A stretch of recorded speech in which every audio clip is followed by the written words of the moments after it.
Tanguay Électronique, en première ligne.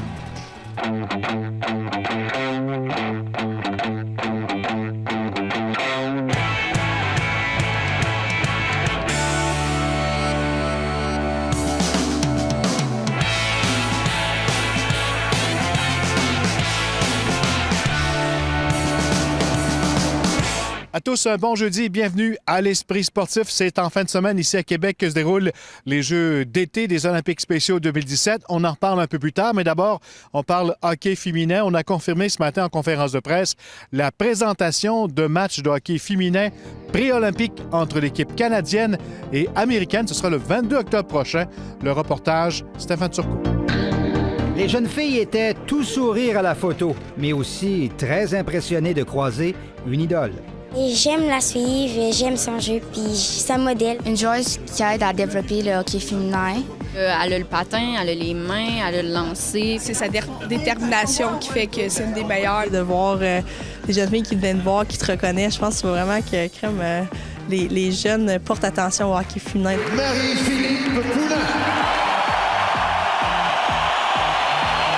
Marie-Philippe Poulin sera le centre d'attraction de ce match préparatoire au Centre Vidéotron devant parents et amis. Et hâte de se frotter aux Américaines, car affronter les États-Unis, ce n'est pas comme affronter les autres pays. Et pour être honnête, il y a une coche de plus à chaque fois qu'on joue contre eux. On voit que ça vient plus physique. Est-ce que c'est la meilleure joueuse de hockey au monde? Moi, je pense que oui. Puis, d'après moi, il n'y a pas beaucoup de gens qui me contrediraient là-dessus. Elle score tout le temps le dernier but, puis c'est ça qui est vraiment cool. Ouais, ça avait été cool pour le Canada, car Marie-Philippe Poulin avait marqué les buts gagnants aux Jeux de Vancouver et Sochi pour procurer l'or au Canada. Des pièces d'anthologie qui devraient éventuellement permettre à la hockeyeuse de la Beauce d'imiter Danielle Goyette, qui est devenue cette semaine la première joueuse québécoise admise au Temple de la Renommée. Avoir joué pour elle en 2014, de pouvoir l'avoir connue en tant que personne, c'est vraiment incroyable. Je l'ai vue jouer quand j'étais jeune à la TV, puis de pouvoir l'avoir été intronisée au Temple, c'est vraiment incroyable. C'est sûr que c'est vraiment incroyable, ça donne un pas pour les autres Québécoises de pouvoir être intronisées. Mais avant le Temple, il y aura les prochains Jeux olympiques en février 2018 et ce match préparatoire au Centre Vidéotron, cher au cœur de Marie-Philippe Poulin. C'est très spécial. Je veux pas plus proche de la famille, plus proche de la Beauce. Alors, ça va vraiment être excitant d'avoir l'équipe Canada à Québec. Moi, tout, je pense que ça va être un gros match, puis il va y avoir gros du monde. Le Canada, les États-Unis, Marie-Philippe Poulin à quelques mois, voire même quelques semaines des Jeux olympiques de Pyeongchang. On croit que la recette sera gagnante et qu'on pourra attirer jusqu'à 10 000 spectateurs le 22 octobre prochain ici au Centre Vidéotron. Stéphane Turcot, TVA Sport, à Québec. Les équipes de hockey scolaire pourront désormais participer au tournoi international de hockey Pee-Wee de Québec. Les organisateurs ont annoncé mercredi qu'un accord avait été conclu avec le RSEQ, Hockey Québec, la Ligue interscolaire du Québec et la Ligue de hockey préparatoire scolaire. Ça fait longtemps que c'est un souhait qu'on avait au tournoi Pee-Wee, on ne se le cache pas, mais c'est sûr qu'avec on avait un projet pilote qu'on a fait avec l'Académie Saint-Louis il y a quelques années qui a très bien fonctionné. Bon, il y a eu des divergences au niveau de Hockey Québec et au niveau des réseaux scolaires. Maintenant, ça, c'est terminé, donc ça nous fait plaisir d'accueillir dès l'an prochain une division scolaire, parce qu'on sait que les âges ne sont pas les mêmes au niveau scolaire qu'au niveau civil, mais il y a de plus en plus de hockey scolaire au Québec et même partout là, en Amérique du Nord. Donc, c'est une demande qui était là et on répond à la demande en créant cette division scolaire. Mais toutes les équipes scolaires en Amérique du Nord, même en Europe, vont être éligibles à venir participer au tournoi Pee-Wee. On s'attend de commencer l'année prochaine avec 8 équipes au niveau scolaire et peut-être l'augmenter un petit peu. Par ailleurs, le directeur général du tournoi Pee-Wee a confirmé que les rencontres hors concours seront désormais présentées sur la glace du nouvel amphithéâtre de Wendake, en remplacement des galeries de la capitale. On annonce, mais on peut l'annoncer là, qu'on vient de conclure une entente avec les gens de Wendake et aussi les gens, les gestionnaires de l'aréna de Wendake, de Hockey Québec Centre, pour les 3 prochaines années. Donc, toutes les parties qui étaient jouées au Galerie de la Capitale vont dorénavant être jouées à l'aréna de Wendake et ça aussi dès l'an prochain. Tatoué rempart, c'est sous ce thème que se déroulera la prochaine saison de l'équipe québécoise de la Ligue de hockey junior majeur du Québec. L'organisation s'engage à préserver le sentiment d'appartenance envers leur équipe en positionnant les fans au cœur de toutes les actions. Joueurs, anciens joueurs, ambassadeurs et partenaires seront impliqués dans cette aventure. On essayait de trouver un mot, une campagne qui pouvait rassembler autant les joueurs que nos partisans qui sont là depuis, puis d'essayer de faire ce lien-là. Et on se disait, avec de ce qu'on peut voir des fois de notre jeunesse, etc., le mot tatoué. Et à partir de là, on a commencé à sortir le mot tatoué rempart. Puis la plupart des gens semblaient vraiment intéressés à ça. Je pense que ça a été bien perçu par les gens de hockey. Puis je pense que nos fans, on va essayer de faire la meilleure déclinaison possible pour rapprocher tout ce beau monde-là pour la prochaine saison. Et au niveau de la billetterie, de nouvelles options s'offriront aux partisans des remparts. On essaye de plus en plus aussi d'adapter les besoins des entreprises, des familles, etc. Donc, on a fait encore certaines déclinaisons au niveau du billet de saison. Ce qu'on souhaite, c'est d'avoir le plus de monde possible dans l'amphithéâtre du centre. Et fini les entraînements au centre Vidéotron pour les remparts, le pavillon de la jeunesse devient le centre d'entraînement de l'équipe, à l'exception des journées de match. Avec Philippe, on avait de plus en plus de difficultés des fois à lui donner ses heures d'entraînement. Des fois, on avait d'autres activités dans le centre. Donc, on est arrivé, de fait 2 ans qu'on avait le camp d'entraînement là. Donc, on a décidé de poursuivre notre association avec Exposité de la Ville, de faire la plupart des entraînements de 9h à 11h là, pour la prochaine saison. Après la pause, on parle Olympiques spéciaux.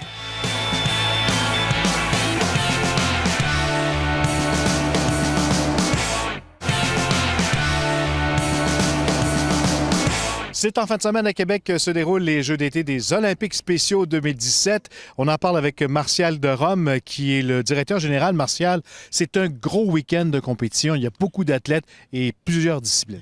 Définitivement, juste après-midi, il y a 1100 coureurs qui sont arrivés. On commence les compétitions, ça s'est fait cet après-midi, il y en a eu. Et demain, là, c'est tous les sports, 8 sports au PEPS, un au Guillorama, un au Club Castor pour le golf. Les 10 sports, tout le monde va être en compétition. Natation, soccer, basketball, balle molle, boccia, dynamophilie, gymnastique rythmique. Ça va être vraiment une fin de semaine. Là. 1100 personnes, là, puis j'en ai vu quelques-uns aujourd'hui, parce que les équipes sont arrivées. C'est comme des vrais Olympiques pour eux autres. Hein. Ils sont fébriles, il faut que ça marche, ils veulent. C'est important que les gens viennent les encourager? Définitivement. Si on parle d'inclusion sociale de ces gens-là, c'est pas des Alex Harvey, des Marie-Hélène Prémont qu'on connaît à Québec. C'est des athlètes qui se surpassent dans leur discipline à eux autres mêmes. T'sais. Fait que, je pense que je vous l'avais déjà dit, Carl, il y en a un à Los Angeles, aux derniers Olympiques internationaux, 11,2 sur le 100 mètres. Là.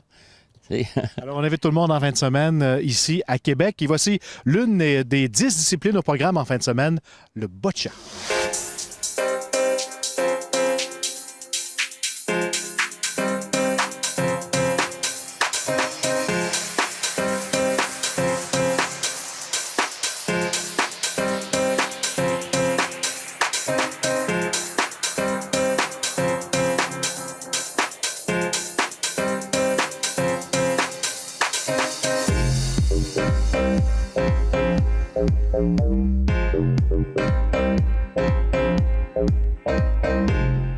Qu'est-ce que c'est le boccia?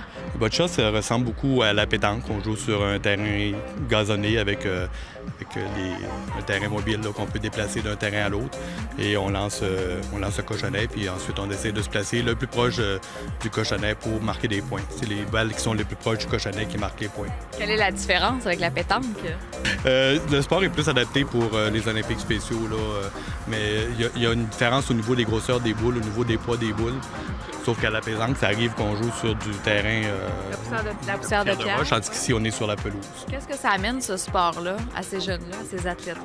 Bien, ça leur fait développer leurs habiletés à placer une boule, à contrôler le lancer, faire du social aussi. C'est la orange qui est plus près. La caractéristique, c'est que les personnes avec qui on joue aux Olympiques spéciaux, ce sont des personnes qui sont atteintes d'une déficience intellectuelle. C'est la clientèle qui est desservie par les Olympiques spéciaux. Ce qui fait que c'est tout ce beau monde-là qui vient nous rencontrer une fois par semaine durant l'été pour participer au boccia. Parlez-moi des athlètes qui représentent la région de Québec. Bien, on a une équipe de 4 athlètes qui sont classés pour représenter Québec. Fait que c'est les Rouges qui vont commencer à jouer. À quoi ça ressemble leur entraînement en vue des Jeux olympiques? Bien, pour le boccia, présentement, on joue beaucoup les faire pratiquer au lancer de précision, essayer de bien placer la boule. Normalement, on essaye aussi de lui monter la stratégie, à savoir si c'est plus avantageux de tasser la boule de l'autre joueur ou de se rapprocher du cochonnet, là, dépendamment de leurs habiletés. Là. Dites-moi qu'est-ce que vous aimez dans ce sport-là. Moi, j'aime ça parce que ça fait prendre l'air, hein, puis ça me permet de me concentrer puis de me vider la tête. Viens, Sébastien, je vais te mesurer ça. Moi, j'aime retrouver nos amis pour jouer, du plein air puis prendre du soleil. C'est du sport dehors, c'est en plein air, là, c'est fun. Est-ce que ça fait longtemps que tu t'entraînes au boccia? Ça fait 2 ans. Oh, c'est beau! C'est quoi les défis dans le boccia? La précision, puis la concentration, là, surtout. Là. Des fois, c'est pas évident. On surveille la ligne. Est-ce que tu aimes le boccia? Ouais. Est-ce que c'est difficile? Non. T'es un bon entraîneur. Ton entraîneur, ça se trouve être ta maman en plus. Hein? Oui. C'est chanceux. C'est ça. C'est toi qui as fait, c'est beau, mon grand. Ouais. Moi, ça fait 17 ans que je fais ça, les Olympiques spéciaux, depuis 2000. Ah, c'est le fun, là. C'est comme... là-bas, c'est un esprit de camaraderie, là.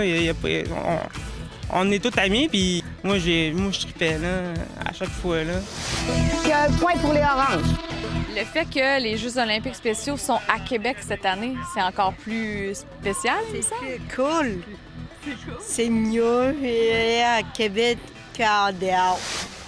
Oh, c'est beau, Mélanie. Est-ce que toi, tu as déjà participé aux Jeux olympiques spéciaux? Non, ça va être la première fois. Est-ce que tu es stressée? Est-ce que tu as hâte? J'ai hâte, je suis pas trop stressée. C'est un jeu. OK, on y va, Mélanie. C'est bon? L'objectif des Jeux pour cet été, c'est de participer. On a commencé seulement l'été passé. Mais l'objectif, c'est que les jeunes se développent et qu'il y ait du plaisir aux Jeux. Si on est chanceux, on va avoir une médaille, mais c'est pas le but ultime. Le but, c'est vraiment de participer et de donner son effort. Donc, on vous rappelle, les Jeux d'été des Olympiques spéciaux, c'est ce week-end à Québec jusqu'à dimanche. Voilà, c'était l'Esprit sportif pour aujourd'hui. On se retrouve demain. Bye-bye.